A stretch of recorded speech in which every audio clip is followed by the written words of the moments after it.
ముఖ్యంగా బీఆర్ఎస్ నాయకులు, దాంట్లో హరీష్ రావు గారు ఆయన ఏ పొజిషన్ నుండో, ఆయన అపోజిషన్ నుండా, మరి ఆయన అపోజిషన్ అంటే కేవలం రోజు ఏదో ఒక సబ్జెక్టు తీసుకొని కోడిగుడ్డు మీద ఎంటికలు వీకినట్టు 6 అడుగులు పెరిగిండు, చెటాకంత దమాక్ కూడా లేకుండా మాట్లాడుతుంటాడు. అపోజిషన్లో మేము కూడా ఉన్నాం 10 సంవత్సరాలు.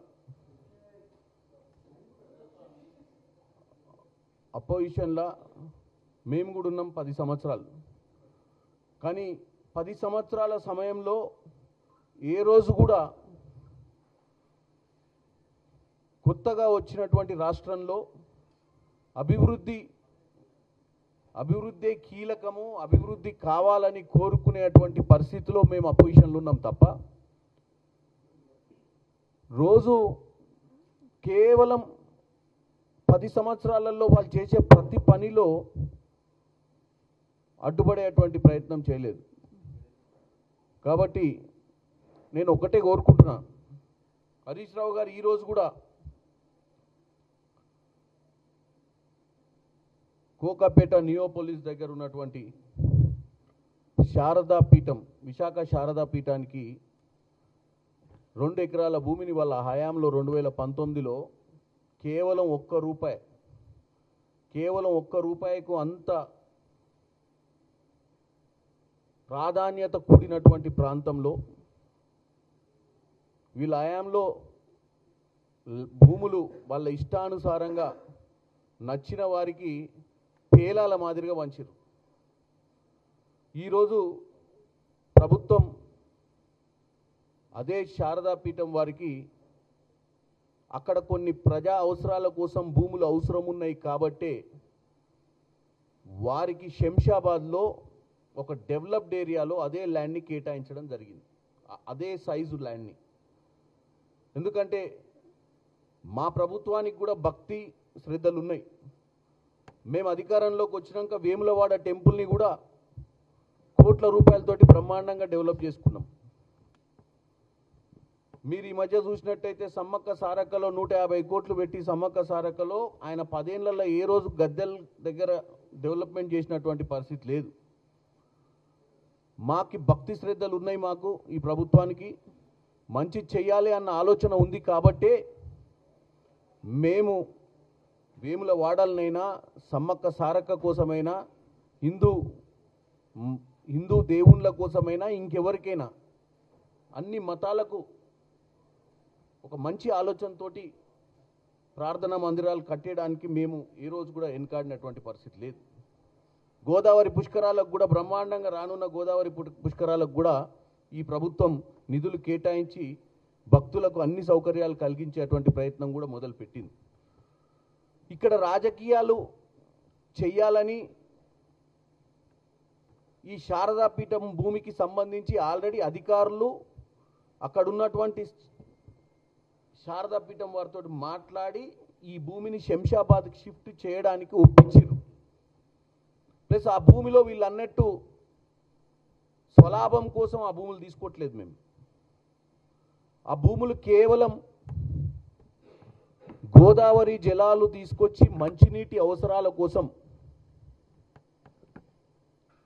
హైదరాబాద్ మెట్రోపాలిటన్ వాటర్ వర్క్స్ వారి కోసం అక్కడ గోదావరి జలాలు తీసుకొచ్చి ఒక రిజర్వాయర్ కట్టే ప్రయత్నంలో కొంచెం భూమి అవసరం ఉండి లక్షలాది మంది ఈరోజు హైదరాబాద్ డెవలప్ అవుతుంటే ప్రజలు వచ్చి ఇక్కడ బతుకుతుర్రు. వారి అత్యవసరమైనటువంటి నీటిని, మంచినీటిని సరఫరా చేయడానికి ఈ ప్రభుత్వం ఆ భూమిని, ఎందుకంటే అక్కడ భూమి లేదు ఎక్కువ, మీకు అక్కడ తెలుసు కోకాపేటలో ఇలా 100 కోట్ల పైచిలకు భూమి రేటు పెరిగింది. ₹1 దానదత్తం చేసినటువంటి బీఆర్ఎస్ ఈరోజు వాళ్ళు ఒప్పుకుర్రు, శారదా పీఠం వారు ఒప్పుకొని ఆ ల్యాండ్ అలాట్మెంట్ కూడా యాక్సెప్ట్ చేసినాకనే మనం దాన్ని క్యాబినెట్లో పెట్టడం జరిగింది. కాబట్టి రాజకీయాలే చేయాలి. ఈ రాష్ట్రంలో ఏ డెవలప్మెంట్ జరగొద్దు, ఈ రాష్ట్రంలో ఏ మంచి పని జరిగినా రేపు ప్రజలు కాంగ్రెస్ పార్టీకి మళ్ళీ పట్టం కడతారన్న భయంతో ఇటు ఆ కేటీఆర్, హరీష్ రావు 24 గంటలు పొద్దున్న లేస్తే వాళ్ళకు ఉన్నటువంటి పొజిషన్ని మిస్యూజ్ చేసుకుంటా తెలంగాణ ప్రజల మదిలోన విష బీజాలు నాటే ప్రయత్నం చేస్తారు. అంటే మా హయాంలో మూసీ నది కావద్దు, మేము అధికారంలో ఉన్నప్పుడు RRR కావద్దు, మేము అధికారంలో ఉన్నప్పుడు మెట్రో ఫేజ్ 2 కావద్దు, మేము అధికారంలో ఉన్నప్పుడు గోదావరి జిల్లాలు తీసుకొచ్చి మూసీల ప్రవాహానికి యూజ్ చేయొద్దు, మంచినీళ్ళకు వాడొద్దు. ఈ విధంగా వాళ్ళు ఎట్టి పరిస్థితుల్లో కర్రలు కాళ్ళల్లో వేసి మమ్మల్ని పని చేయకుండానే చేసి అభివృద్ధి పనులన్నీ కుంటుపడే విధంగా చేయాలన్న ఆలోచన వీళ్ళది. ఎందుకంటే వాళ్ళ హయాంలో ఏం చేయలే ఇవి. వాళ్ళ హయాంలో చేసిందల్లా కాళేశ్వరం, కూలేశ్వరం. వాళ్ళ హయాంలో బిల్డింగులు, పెద్ద పెద్ద బంగ్లాలు కట్టేదే తప్ప ప్రజల అవసరాల కోసం ఏం పని చేసిన దాఖలాలే లేవు. సెక్రటేరియట్ మంచి భవనం ఉన్నా సెక్రటేరియట్ ఇంకా కొన్ని సంవత్సరాలు, ఇంకా 10 దశాబ్దాలు పనిచేసేటువంటి పరిస్థితి ఉన్నా దాన్ని అప్పటికప్పుడు కూలగొట్టి వాళ్ళ వాస్తు కోసము మళ్ళీ పర్మనెంట్గా అధికారంలో ఉండాలంటే, వాస్తు మార్చాలంటే వాస్తు కోసము ప్రగతి భవన్ని, వాస్తు కోసము సెక్రటేరియట్ని కూలగొట్టిర్రు, కమిషన్ల కోసం కాళేశ్వరాన్ని కట్టిరు తప్ప మీరు ఏ రోజు ప్రజల గురించి పట్టించుకున్న దాఖలాలే లేవు. ఇప్పుడు వచ్చి మీరు మేము చేస్తున్న ప్రతి పనిని ఏదో విధంగా ప్రజల మధ్యనికి వెళ్ళి అటు ప్రాంతీయ తత్వంతోటో కులమతాల మధ్యన చిచ్చు పెట్టే విధంగానో లేకపోతే ఏదో విధంగా డెవలప్మెంట్ జరుగుతుంటే డెవలప్మెంట్ని ఆపే ప్రయత్నం చేస్తుండు హరీష్ రావు గారు. ముఖ్యంగా తెలంగాణ ప్రజలు గమనించాలి. ఈరోజు మన తెలంగాణను ఆ గుజరాత్ లెక్కనో అక్కడ నరేంద్ర మోడీ ముఖ్యమంత్రిగా ఉన్నప్పుడు చేసుకున్నటువంటి డెవలప్మెంట్ మనం కూడా చేసుకోవాలి కదా. మన దగ్గర కూడా అందరూ ఆర్థికంగా స్ట్రాంగ్ ఉండాలి కదా. మరి అటువంటి పరిస్థితి ఉన్నప్పుడు చేయాలనుకున్నప్పుడు పట్టుదల ఉండాలి ముఖ్యమంత్రికి. ఇవాళ బీజేపీ నాయకులు కూడా ఈ హరీష్ రావును, కేటీఆర్ను చూసి మేమేం చేయలేకపోతే బాగుండదేమోనని చెప్పి వచ్చి మాట్లాడినట్టుగానే ఉంది. కానీ వాస్తవాలు వాళ్ళకు ఇలా రామచంద్రరావు గారు నిన్న చెప్పుకుంటూ అంటుండు, సబర్మతికి మూసీకి సంబంధం లేదంటుండు. ఎందుకు సంబంధం లేదు? సబర్మతి కూడా అహ్మదాబాద్ నడిబొడ్డు నుంచి ప్రవహించే నది, మూసీ హైదరాబాద్ నడిబొడ్డు నుంచి ప్రవహిస్తున్నటువంటిది. మరి దీన్ని డెవలప్మెంట్ చేయాలన్నప్పుడు సబర్మతిలో ఏ రోజు మేము గుడిసెలు తీయలేదంటాడు. సబర్మతిలో 2011 వేల కొద్ది మందిని, కుటుంబాలను, సబర్మతి రివర్ బెడ్ మీద ఉన్నటువంటి పేదలను చాలా మందిని అక్కడి నుంచి కదిలించినటువంటి దాఖలాలు రామచంద్రరావు గారికి తెలియదా? పోనీ ఆ 1000 మందిని తీసుకుపోయి ఎక్కడైతే పునరావాస ప్రాంతంలో పెడితే ఆ యూనిట్లు కూడా కూలిపోయే పరిస్థితి ఉంటే అందులోకెళ్ళి మళ్ళీ కదిలించి అవి కూడా గుల్లగొట్టాల్సిన పరిస్థితి వచ్చినట్టు మర్చిపోయినరా? గాంధీనగర్లో 2025 అంటే పోయిన సంవత్సరమే ఎన్ని ఇల్లులు తీసేసిర్రు? గాంధీనగర్లో ఉన్నటువంటి నది ఒడ్డున ఎన్ని ఇల్లులు 2025లో అంటే సంవత్సరం క్రితం 2011 ఏమో సబర్మతిది. ఇదే గుజరాత్లో గాంధీనగర్లో కూడా లాస్ట్ ఇయర్ కూడా మీరు అక్కడ నది ప్రక్షాళన చేయాలనుకున్నప్పుడు ఎన్నో ఇల్లులు తీసిరు. మరి మీ బీజేపీ పాలిత రాష్ట్రాలు మాత్రం బ్రహ్మాండంగా డెవలప్ కావాలి. ఈ డెవలప్మెంట్కి వచ్చినప్పుడు పేదలను లేకపోతే ఎవరన్నా అక్కడ అక్రమాలు కట్టిన వారిని తొలగించవచ్చు, కానీ మన రాష్ట్రంలో మాత్రం అలా చేస్తే ఊరుకోరా? అంటే మీకు ఇక్కడ మీకు రాష్ట్ర అధ్యక్షునిగా ఉంటారు, ఈడ బీజేపీ కోసం, ప్రజల కోసం, ప్రజా సంక్షేమం కోసం, రాష్ట్ర బాగు కోసం పనిచేయాలన్న ఆలోచన లేనట్టే కదా. ఈరోజు బీఆర్ఎస్ ఏ మాట మాట్లాడుతుందో ఒక 24 గంటలు 48 గంటల తర్వాత అదే బీజేపీ తీసుకుంటుంది లైన్. ఏమాత్రం కన్స్ట్రక్టివ్ లైన్ లేదు. మేమేమైనా వెనకబడిపోతామో అపోజిషన్లా, అరే బీఆర్ఎస్ కూడా తీసుకున్నాను సబ్జెక్టుకు. మీరు ఎందుకంటే మీరు కూడా అధికారంలో ఉన్నారు సెంట్రల్లో గత 3 దశాలుగా, ఇప్పుడు 3వ దఫా ఇది. మరి మీరు 10 ఏళ్ళు ఉర్రు, ఇప్పుడు కూడా ఉర్రు. వాళ్ళ హయాంలో కూడా మీరే ఉర్రు అధికారంలో, ఇప్పుడు మీరే ఉర్రు. డెవలప్మెంట్ గురించి మాట్లాడాలి కదా. ఢిల్లీకి పోయినప్పుడు ఒక మాట, గల్లీల కోసం ఒక మాట మాట్లాడితే ఎట్లా బీజేపీ నాయకులు అందరూ? అది బండి సంజయ్ గారు కానీ, ఈటల రాజేందర్ కానీ, కిషన్ రెడ్డి గారు కానీ, ఆ అధ్యక్షుడు రామచంద్రరావు గారు కానీ ప్రజల తరపున ఉండాలి కదా. ఈ ప్రభుత్వం మనకి ఎన్నికల సమయంలోనే రాజకీయాలు, ఎన్నికలు అయిపోయిన తర్వాత ఉన్న ఏముంటుంది మనది? ప్రజలకు మంచి చేయాలన్న ఆలోచనతో పనిచేస్తేనే మళ్ళీ మనకు ప్రజలు పట్టం కడతారు. అంటే మీరు ఇప్పుడు మమ్మల్ని ఏం చేయనీయకుండా తెలంగాణ ప్రజలు మాకు అధికారం ఇచ్చిరు కాబట్టి తెలంగాణ ప్రజలు పశ్చాత్తాప పడాలని ఏదైతే మీ మామ కేసీఆర్ అంటుండో ఫామ్ హౌస్లో వండుకొని, మరి పశ్చాత్తాప పడాలంటే మమ్మల్ని ఏం పని చేయనీయకుండా తెలంగాణ బిడ్డల్ని ఆగం పట్టియాలనే కదా మీ ఉద్దేశము. అంటే ఇలా మంచినీళ్ళు తాగొద్దని చెప్పి మీరు ఇవాళ శారదాపీఠం భూముల గురించి మళ్ళీ రోడ్డు ఎక్కినావు. మొన్న మధు పార్క్ రిడ్జ్ అపార్ట్మెంట్ వాసుల కోసం రోడ్డు ఎక్కినాం. వాళ్ళు కూడా ముందే చర్చలకు వచ్చిర్రు, ప్రభుత్వంతో చర్చలలో కూసుర్రు, ఎస్ఎఫ్టీకి ఎంత కావాలనో అడుక్కుర్రు, అంతా అయిపోయింది. అయిపోయినాక ఈయన ఈ 6 అడుగుల మహానుభావుడు ఈ తాడి చెట్టు హరీష్ రావు అడిగి పోయిండు.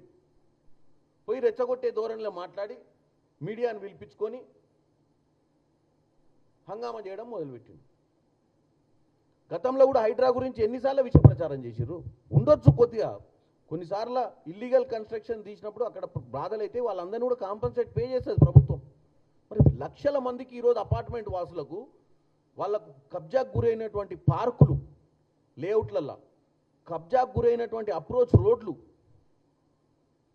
కబ్జాకు గురైనటువంటి చెరువులు, మరి ఇవన్నీ క్లియర్ చేయడంతో ప్రజలకు మంచి చేయలేదు హైడ్రా. హైడ్రా ఏం చేసిందో ఒకసారి తెలంగాణ ప్రజలు గమనించాలి. ఈ సోషల్ మీడియా ద్వారా జరిగే చెడు ప్రచారము కేవలం ఇది రాజకీయం కోసమే చేస్తుర్రు, మిమ్మల్ని అందరినీ డైవర్ట్ చేయడానికి మీ అటెన్షన్ని.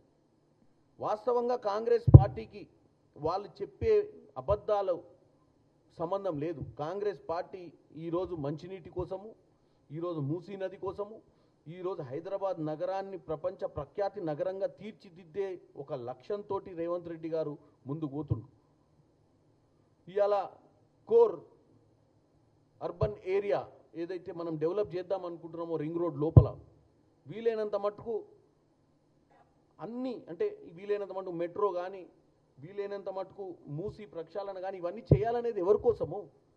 ఎందుకు మనం కోర్, ప్యూర్, రేర్ అని ఒక తెలంగాణను డివైడ్ చేసుకొని మరీ డెవలప్మెంట్ ప్రాతినిధ్యాన్ని ముందుకు పోతున్నాం? ఎందుకు గ్రీన్ ఫీల్డ్ రోడ్లు వేసుకుంటున్నాం 2 సిటీల మధ్యన అటు కిందికి చెన్నై దాకా?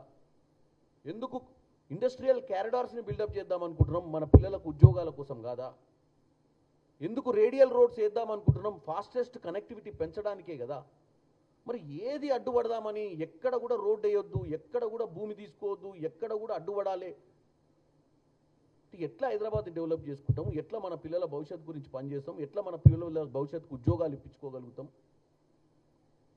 కాబట్టి తెలంగాణ ప్రజలు అప్రమత్తంగా ఉండాలి. వీళ్ళకు ఒకటే ఒక పని, రోజు తప్పించి రోజు, ఒకరోజు బామ్మడిది వస్తాడు, ఒకరోజు బావ వస్తాడు. వీళ్ళిద్దరికి ఏం పని లేదు. వీళ్ళ పని ఒకటే పని. వాళ్ళ పొజిషన్ ఏందో తెలియదు, మేము అపోజిషన్ అనుకుంటున్నాం. అపోజిషన్ అంటే కన్స్ట్రక్టివ్ అపోజిషన్ ఉండాలి. మేము 10 ఏళ్ళు మేము అపోజిషన్లో ఉన్నాం, కానీ రోజు తప్పించి రోజు మీరు చేస్తున్న పనులు అడ్డుకోలే.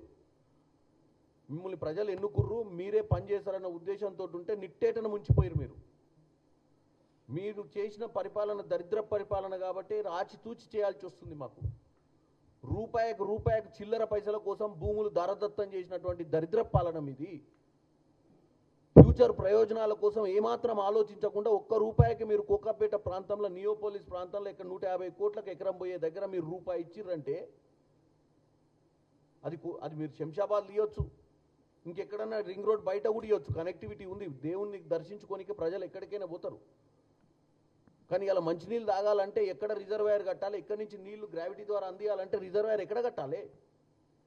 కాబట్టి ప్రజా అవసరాల కోసం చేసేటువంటి ప్రభుత్వ నిర్ణయాలను వ్యతిరేకించొద్దని హరీష్ రావు గారికి, కేటీఆర్ గారికి, బీజేపీ నాయకులను కోరుకుంటున్నానని తెలియజేస్తున్నాను.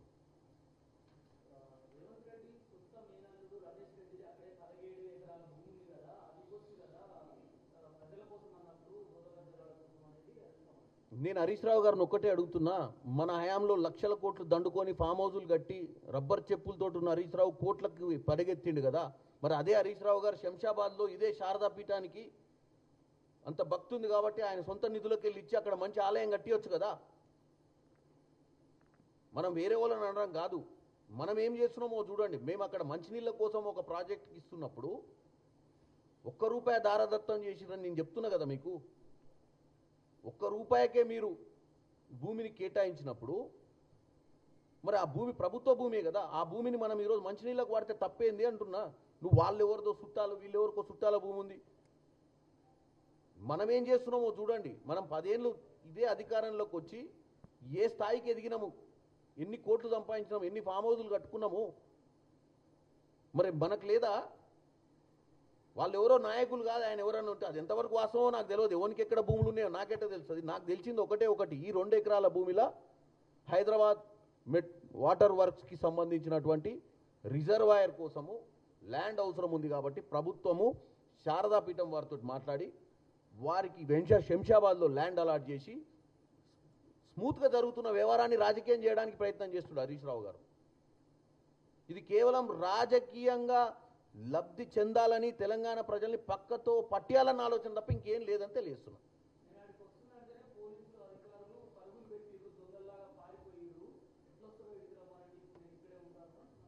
హరీష్ రావు ఏదైనా చెప్తాడు, ఆయన ఎక్కడికైనా పోవచ్చు, ఏనైనా నిలబడవచ్చు. నేను చెప్పిన దానికి వాళ్ళు సమాధానం ఇవ్వాలి. నేను ఇవాళ తెలంగాణ ప్రజల ముందు వాస్తవాలు చెప్తున్నా. ఆయన ఏదైనా మాట్లాడవచ్చు. అందుకే చెప్తున్నా, తాడి చెట్టు అంతా పెరిగింది కానీ ఇంగిత జ్ఞానం పెరగలేదు ఆయనకు. అదే ప్రాబ్లం. ఓకే, నమస్కారం.